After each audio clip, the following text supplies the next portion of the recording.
tomar video y tomar capturas, porque si no, se enoja su Cordy.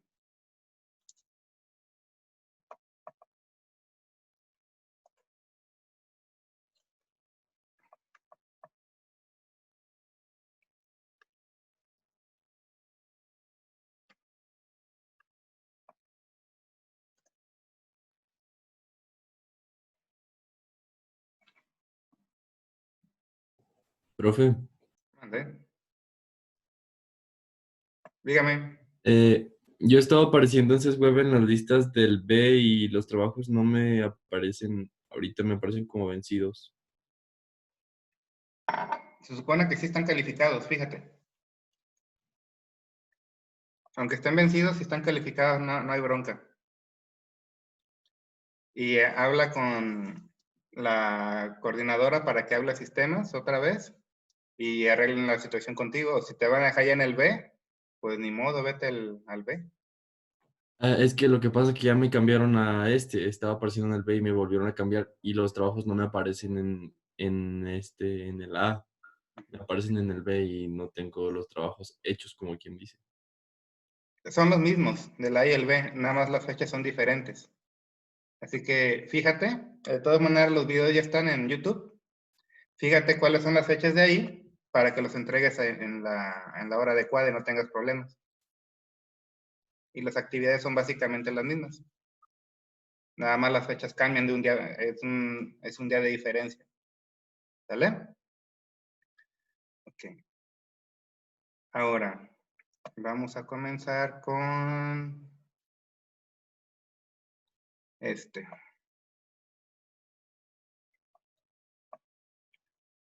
Los puntos importantes de la evaluación muscular. Miren, ya vimos, les di una introducción en la clase pasada del sistema de puntuación por grados. 5, 4, 3, 2, 1 y 0. ¿Sale? Donde 5 se supone que es una fuerza normal para la edad, el sexo, la constitución física, la actividad deportiva, o sea, muy específico que tiene ese paciente. El grado 4 es un grado de fuerza en la cual generalmente una resistencia que tú vas a aplicar va a vencer la postura o la fuerza que tiene ese paciente en ese momento. Ahorita lo vamos a ver.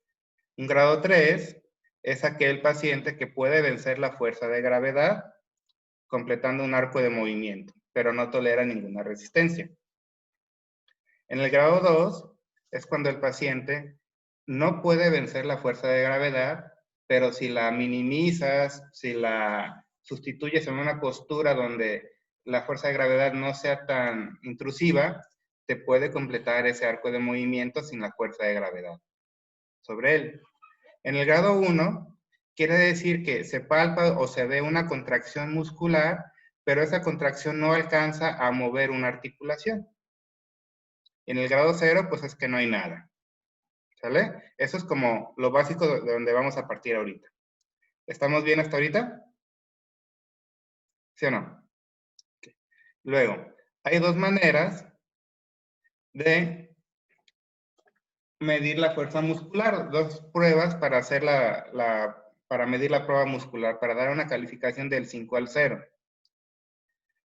El primer tipo de prueba se llama prueba de ruptura. ¿Y qué se va a romper? El orgullo del paciente, el hueso del paciente, el músculo del paciente, no. Se va a romper la postura que toma el paciente. Para esta prueba de ruptura, obviamente va a variar en cada músculo que vayamos a evaluar, pero eso lo vamos a ir viendo clase por clase, ¿sí? De acuerdo a cada músculo explorado, pero para fines prácticos, la prueba de ruptura implica dos cosas. La primera, que el paciente tenga el músculo y la articulación en la posición óptima para que genere la mayor fuerza posible. ¿A qué me refiero con esto? Por ejemplo, tomando ejemplo del bíceps braquial. ¿Qué hace el bíceps? Flexión de codo. El bíceps braquial no me hace la misma fuerza aquí que aquí, porque el brazo de palanca es distinto. Está en su mejor forma aquí. Y acá te va a hacer más o menos la mitad de la fuerza que pudiera realizar. ¿Me doy a entender? Entonces, en cada músculo o grupo muscular que evaluemos con una prueba de ruptura, tenemos que colocarlo en la posición donde el libro les dice, o yo les voy a enseñar, que el músculo tiene su máxima potencia. ¿Me doy a entender? Digamos, si hablo de porcentaje de fuerza, a lo mejor aquí estoy en 50, 60, 70, 100%, 80, 30, qué sé yo. ¿Me doy a entender? Entonces, tengo que colocar al músculo donde va a hacer su máximo fuerza. Ese es el primer punto. El segundo requisito es que, ya que tengamos al paciente con la postura adecuada y en la posición donde el músculo va a hacer la mayor fuerza, tenemos que aplicar una resistencia manual. Esa resistencia se llama manual porque ustedes la van a aplicar con sus manos. La van a aplicar en el segmento distal en donde se inserta ese músculo. Entonces, si el bíceps se inserta aquí, la resistencia la voy a aplicar acá. ¿Me doy a entender? Y aquí ya vamos a entrar de lo subjetivo a lo objetivo, o del objetivo a lo subjetivo. Les recordaba que pues puede ser muy subjetivo muchas cosas, entre ellos el gusto por la música, por las parejas, por las películas, lo que ustedes quieran. Algunos ven una cosa, otros ven o sienten otra cosa. Aquí es lo mismo, tenemos cosas objetivas y cosas subjetivas. ¿Qué es el objetivo? El paciente puede o no vencer la gravedad. Eso es objetivo. Nadie, si es nada más lo vence o no lo vence. ¿Me doy a entender? Si vence la fuerza de gravedad, tenemos un 3. Y eso es objetivo. Si el paciente tiene fuerza en 4 o 5, puede ya ser subjetivo. En un 5, en una prueba de ruptura, se supone que no vamos a poder romper la postura del paciente. ¿Me doy a entender? En un 4, se supone que ante una resistencia, al final el paciente puede ceder. Esa es la diferencia entre un 5 y un 4. ¿Me doy a entender? Y ahí entra lo subjetivo, porque a lo mejor Loera tiene más fuerza que Guerrero. Entonces, para Loera a lo mejor tiene un 4 y para Guerrero tiene un 5. Ese mismo paciente. Por eso les comentaba la clase pasada, bueno, el Zoom pasado, que es muy importante que evalúen a muchas personas, niños, jóvenes, adultos, viejitos, tíos, primos, primas, abuelos, bisabuelos, lo que ustedes quieran, para que vayan comparando su fuerza con la fuerza normal de muchos pacientes de diferentes edades, de diferentes sexos, de diferentes constituciones, de diferentes hábitos, para que ya más o menos vayan conociendo lo que es una fuerza normal en comparación con la suya. Y puedan, tanto Loera como Guerrero, tener un criterio más unificado, aunque sean dos personas totalmente distintas. ¿Me doy a entender? ¿Y eso con qué se gana? Pues no se puede estudiar, chavos, es con práctica. Y lamentablemente la práctica que ustedes puedan tener con sus compañeros les va a dar muy poca experiencia. Tienen que hacerlo con gente de diferentes edades, sexos, razas, religiones, lo que ustedes quieran. ¿Estamos de acuerdo? Entonces, es muy importante que les pregunte ahorita, ¿tienen alguna duda entre la diferencia de una prueba de ruptura en un grado 5, en un grado 4, en un grado 3?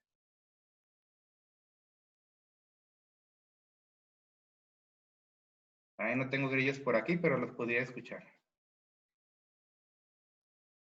¿No? ¿Maiden? Muy bien. Entonces, quedamos.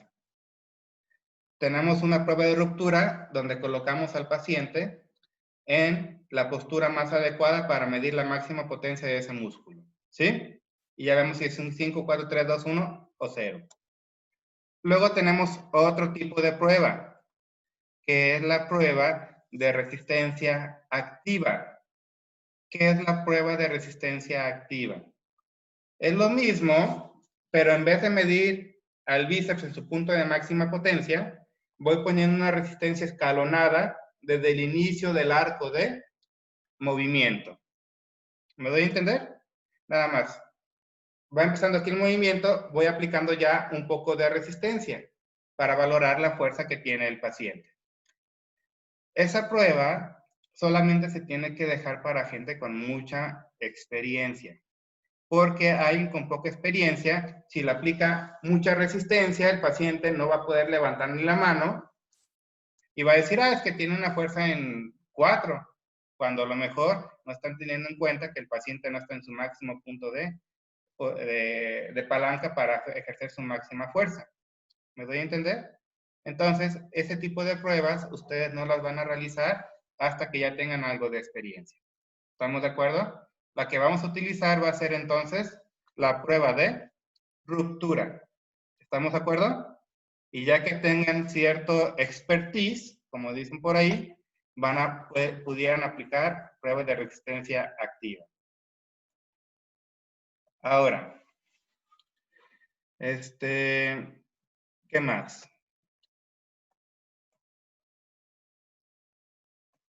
Ya les hablé de eso. Del 5, fíjense bien. ¿Qué tanta diferencia histológica hay de un 5 a un grado 4? Esto me pareció interesante para ustedes. Les decía, en un grado 5, pues se supone que el 100% de las motoneuronas están funcionando. ¿Saben lo que son las motoneuronas, verdad? ¿Les había explicado alguna vez algo de eso?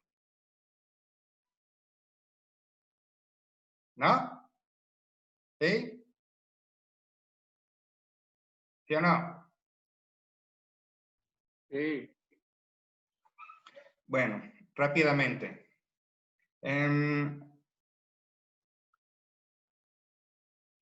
Digamos que mi bíceps braquial, tengo aquí 100 fibras. ¿Me doy a entender? Tengo 100 fibras musculares. Esas fibras musculares, ¿quién las manda? ¿Quién las activa? ¿Quién las desactiva? La desactivan, primero que nada, una segunda motoneurona que se encuentra en la médula espinal, que a su vez es controlada por otra motoneurona, la primera, que está en su maceta. ¿Estamos de acuerdo? Entonces, para esas 100 fibras, yo tengo funcionando 10 motoneuronas. Y cada motoneurona le tocan 10 fibras musculares. ¿Estamos de acuerdo? Okay. Entonces, en un grado 5 se supone que yo tendría el 100% de mis motoneuronas funcionando. Si yo llegara a tener una fuerza en 4, significa que solamente el 50% de mis motoneuronas están funcionando, lo cual ya es un daño grave. ¿Me doy a entender? Por eso es muy importante que entiendan la diferencia entre un grado 5 y un grado 4, porque el grado de lesión puede ser importante y es importante no pasarlo por alto.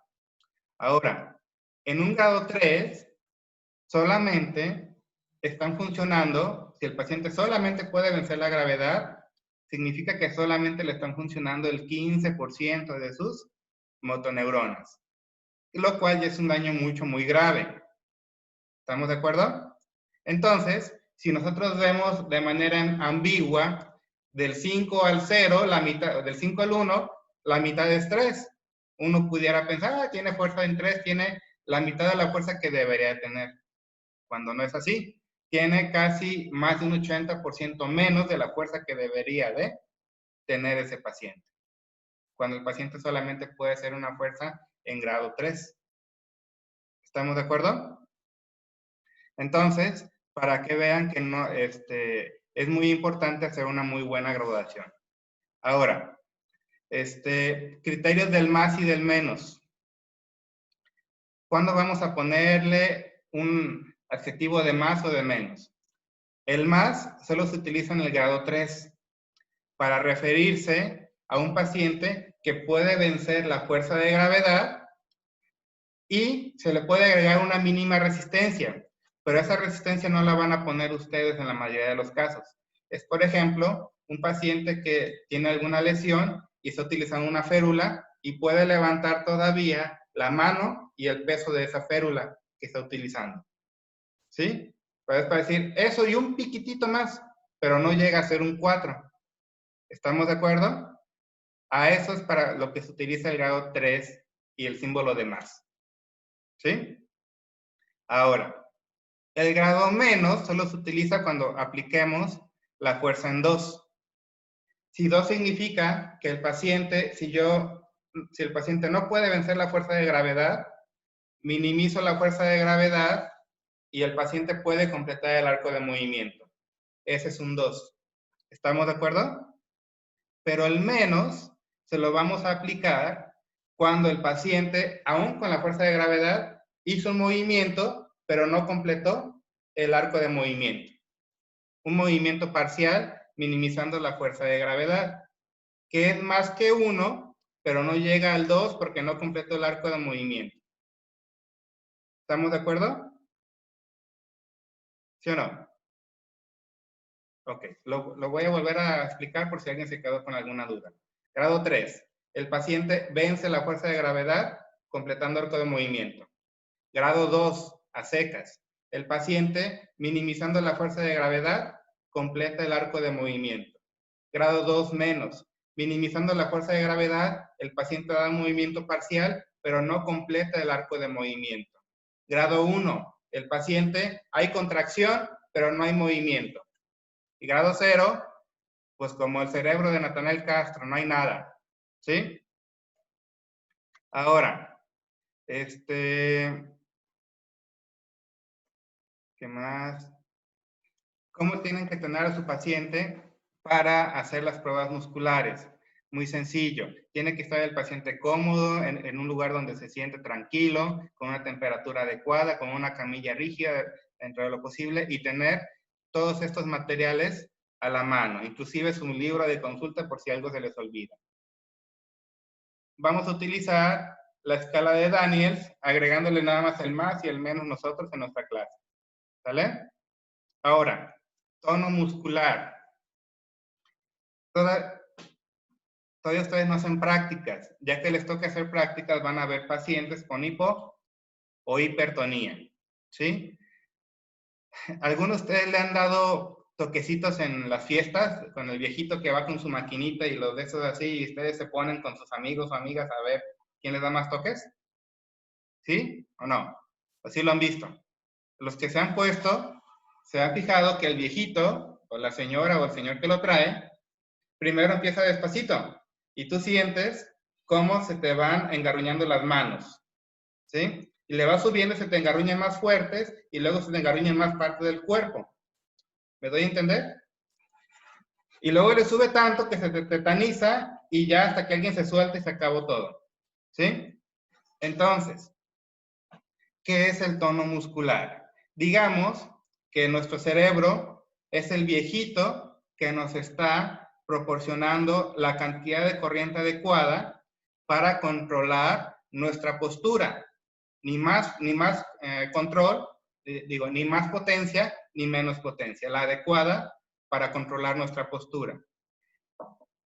¿Quién controla el tono muscular? Pues de vuelta, tenemos un centro superior arriba y otro abajo.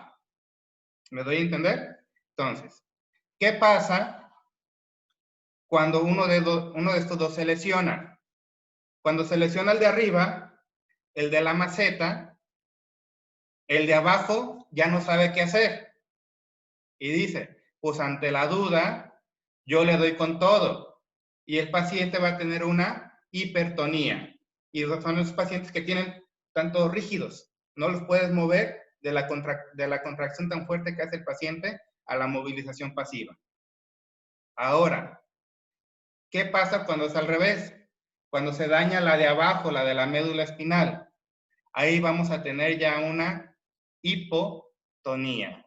¿Por qué? Porque aunque la célula de arriba, la motoneurona de arriba, está mandando la señal, pues está encontrando que la de abajo está muerta o inhibida, lo que ustedes quieran.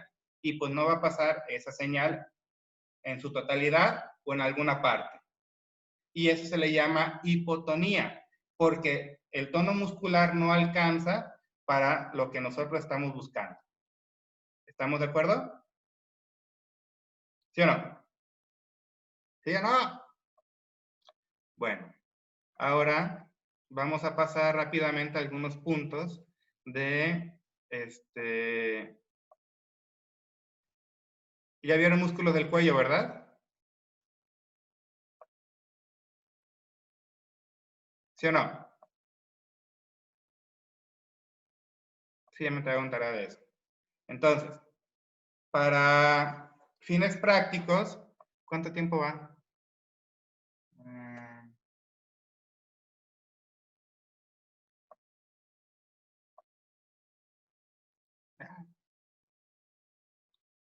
Nos quedan 10 minutos. Muy bien. Para fines prácticos, los músculos que están en la cara anterior van a ser flexores, los que están por detrás van a ser extensores, los que están al lado, como el esternocleidomastoideo, van a ayudar a las rotaciones y a las inclinaciones. ¿Estamos de acuerdo? Entonces, no me voy a meter a anatomía, porque ustedes ya lo vieron, pero si no pueden buscar a Coscarelli y ver la anatomía de los músculos del cuello, o en sus clases que vimos sus apuntes que tuvimos hace 2 cuatrimestres. Entonces, ¿cuál es la diferencia entre movimientos de la cabeza y del cuello? Fíjense bien, cuando hablamos de mover la cabeza, es que solamente se mueve el occipital con C1 o atlas y C2 o axis. Ahí se queda el movimiento. Cabeza, nada más. Cuando se mueve el cuello, ya te habla que se mueve entre C2 y C3, entre C3 y C4, entre C5 y C6, C4, C5, C5, C6, C6, C7. ¿Estamos de acuerdo? Esa es la diferencia entre cabeza y cuello. Cabeza, nada más occipital, con C1 y C2, cuello, con ya todo lo demás. Y cuando se hace una flexión o extensión conjunta ahora sí es todo junto. ¿Estamos de acuerdo? Ok. ¿En qué pacientes vamos a ver, vamos a hacer prueba muscular de cuello? Pues pueden ser desde pacientes que tengan algún esguince cervical, por choques, caídas, moquetazos que se dieron, o también pueden ser en pacientes que tengan alguna lesión importante, como la de la película del negrito y el que estaba en silla de ruedas. Mejores amigos, o no sé cómo se llamaban. ¿Sí? Ahí se tienen que hacer ese tipo de pruebas. No las van a hacer ustedes muy seguido, pero es importante que las conozcan. ¿Sí? Y que las sepan realizar. Entonces, yo siempre les recomiendo que hagan una prueba en 3 primero antes de poner resistencia para que vean cómo realiza el paciente el ejercicio. En un grado vamos a hacer extensión de la cabeza. En un grado 3, ustedes van a poner al paciente en decúbito prono, los hombros dentro de la camilla, el cuello por fuera de la camilla. Con una mano ustedes van a sostener la cabeza del paciente o la van a estar cuidando de que no se vaya a ir para abajo, ¿sí?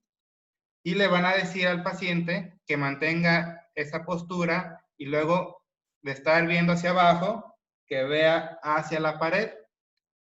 Y ese movimiento pequeñito es el movimiento de extensión de cuello. Si lo puede hacer, ya tiene un 3.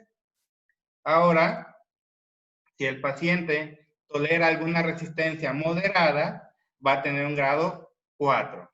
Y si tolera una resistencia que ustedes no pueden vencer a la postura del paciente, va a tener un grado 5. ¿Sí? Ahora, para un grado 2, 1 o 0, como ya no puede vencer la fuerza de gravedad, van a colocar a su paciente ahora sí dentro de la camilla con el decúbito supino, van a huecar su mano para que en la palma de la mano, aquí, les quede el occipital y con la yema de los dedos estén tocando los músculos entre C1, entre occipital y C1, donde tenemos el recto posterior, mayor y menor de la cabeza y el oblicuo menor, ¿sí? Que son los músculos extensores de cabeza. ¿Me doy a entender?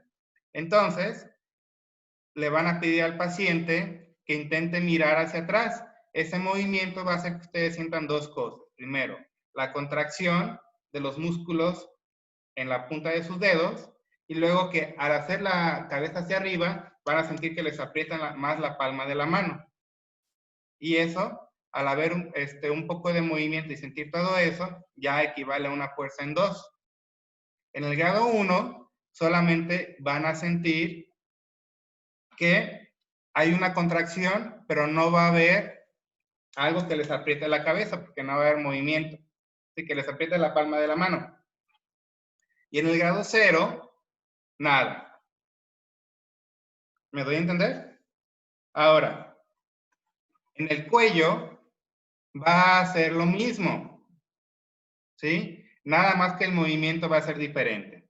En un grado 3, le van a pedir al paciente que esté en la misma posición que estaba en músculo de cuello, de cabeza, perdón, pero ahora en vez de mirar hacia la pared, va a intentar elevar la cabeza del piso.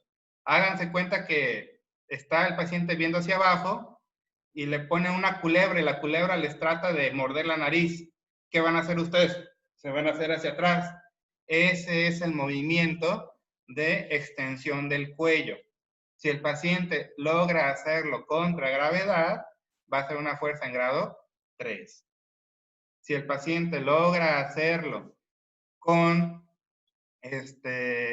una resistencia moderada, es un grado 4, y una resistencia que no pueden romper su postura es un grado 5.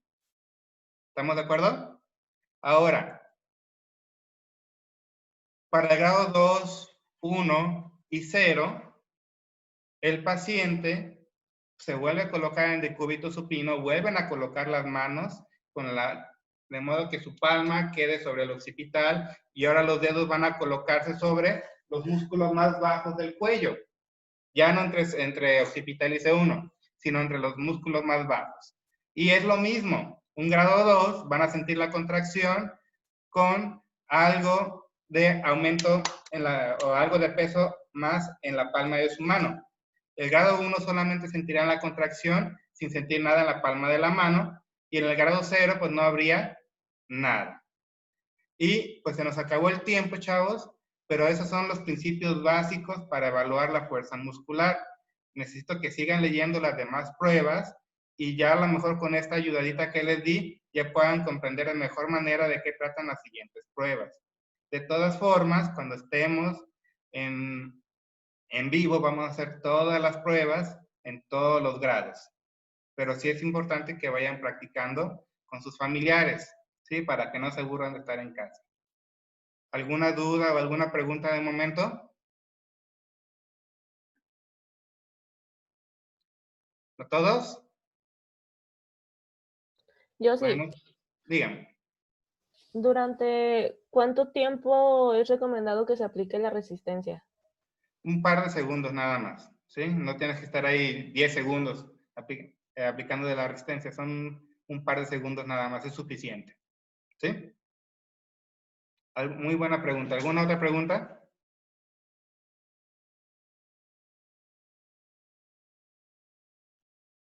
Bueno, chavos, me dio gusto verlos.